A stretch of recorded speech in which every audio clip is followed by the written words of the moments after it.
السلام علیکم فیصل، میرا یہ سوال ہے کہ شب قدر کی رات کیسے سیلیبریٹ کریں؟ دیکھیے بھائی کا سوال ہے کہ شب قدر کی رات کیسے منائیں، کیسے سیلیبریٹ کریں۔ دیکھیے شب قدر کی رات تو ایک ایسی رات ہے جو سب کو منانا ہے۔ ہر انسان اس کے ثمرات اور فوائد اٹھا سکتا ہے، چاہے وہ چھوٹا ہو، چاہے بڑا ہو، چاہے بوڑھا ہو، چاہے مرد ہو، چاہے عورت ہو، یاد رکھیں یہ سب کے لیے، اور یہ بڑی افضل رات ہے، یاد رکھیں۔ اب اس کو کیسے منائیں پہلے جان لیں۔ شب قدر رمضان کی آخری عشرے کی آڈ نائٹ میں سے ایک نائٹ ہے۔ طاق رات اس کو کہتے ہیں، طاق اور جفت، آڈ اینڈ ایون، تو آڈ نائٹس ہیں 21، 23، 25، 27، 29 اپنے علاقے کی جو تاریخیں ہیں، ان تاریخوں میں سب سے پہلے تو آپ کو پلان کرنا ہے کہ آپ جاگ کر عبادت کریں، اور رات شروع ہوتی ہے مغرب سے اور ختم ہوتی ہے فجر کے طلوع ہونے تک سے، ٹھیک۔ تو لہٰذا مغرب سے لے کر آپ کو پورا فجر تک ٹائم ہے۔ چھوٹی سے چھوٹی بھی رات رہی تو مغرب اگر 7 بجے بھی کسی علاقے میں ہو رہی ہے تو فجر ظاہر سی بات ہے 4:30 بجے تک وہاں شروع ہوتی ہے فجر کا وقت، تو کم از کم آپ کو کچھ نہیں تو ایک 9 گھنٹے کا ٹائم تو کم از کم ملتا ہے۔ یہ 9 آور 10 آورس مختلف علاقوں میں اور بھی بھرا چھوٹی اور بڑی راتیں ہوتی ہیں، اس کو منانا ہے۔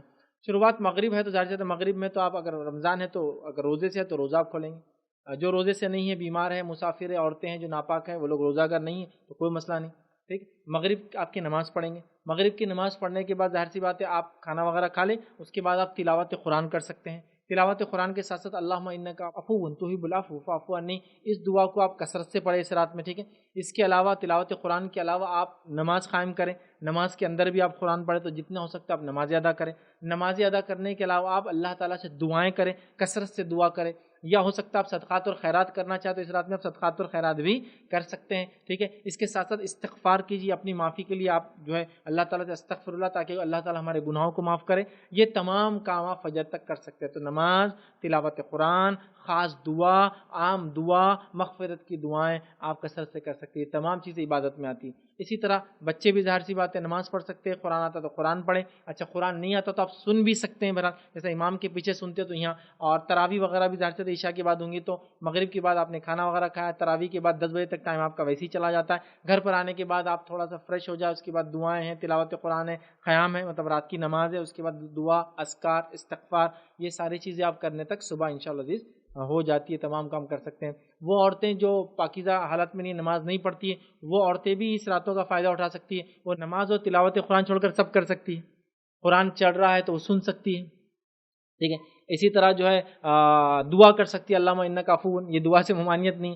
اس کے علاوہ مغفرت کی دعائیں کر سکتی ہے، اس کے علاوہ عام دعائیں کر سکتی ہے، اور تمام وہ لوگ جو اس رات کو جاگ کر منا رہے ہیں ان کو سپورٹ کر سکتی ہے اپنے طرف سے، جیسا کہ آج تم بچوں کو سنبھال لو، کل میں سنبھال لیتی، کھانا تم آج بنا لو، فلاں تم، مطلب پول بنانا بولتے ہیں اس کو، ایک دوسرے کی ہیلپ کر کے سب لوگ مل کر ایک عمل کریں۔ ہوتا ہے نا عورتوں کو کھانا بنانا ہے، سحر کی تیاری کرنا ہے، بچوں کو سنبھالنا ہے، پول بنا لے، تھوڑی دیر یہ دیکھ لے، تھوڑی دیر وہ دیکھ لے۔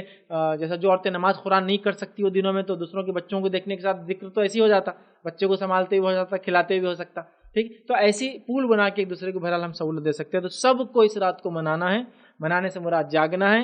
اچھا کوئی مجبور ہے، مسافر ہے، بیمار ہے، تنگ دست ہے، بدحال ہے، اور صبح کام کرنا ہے، وہ اس کو رات نہیں جا سکتا، تو نبی اکرم صلی اللہ علیہ وسلم کی یہ حدیث وہ یاد رکھیں، جو شخص رات میں عشاء پڑھ کے سو جائے اس نیت سے کہ فجر میں اٹھیں گا، اس کو ساری رات عبادت کا ثواب ملتا ہے۔ تو مجبور لوگ شب قدر میں بھی رات کی عبادت کا ثواب اس سے لے، نیت تو ہے لیکن حالات نہیں ہیں، تو لہٰذا سو جائیں، انشاءاللہ فجر میں اٹھیں، ان کو اجر ملیں گے، ٹھیک ہے۔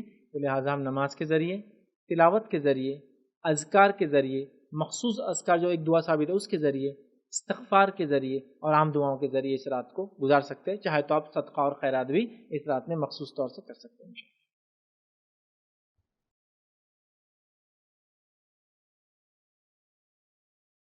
السلام علیکم، آپ بھی ہمارے اس کام میں تعاون کریں اپنی زکات و صدقات کے ذریعے۔ ڈونیشن ڈیٹیلز کے لیے ڈونیٹ اس پر کلک کریں۔ اگر آپ کو ہمارے ویڈیوز پسند آئے ہیں تو اسے شیئر کریں اور ثواب کے حقدار بنیں۔ روزانہ ہمارے ویڈیوز کو پانے کے لیے ہمارے یوٹیوب چینل کو سبسکرائب کریں اور بیل آئکن دبائیں۔ ہم سے دیگر سوشل میڈیا پر جڑنے کے لیے ویڈیو میں دیے گئے آئی ڈیز کو سرچ کریں۔ جزاک اللہ۔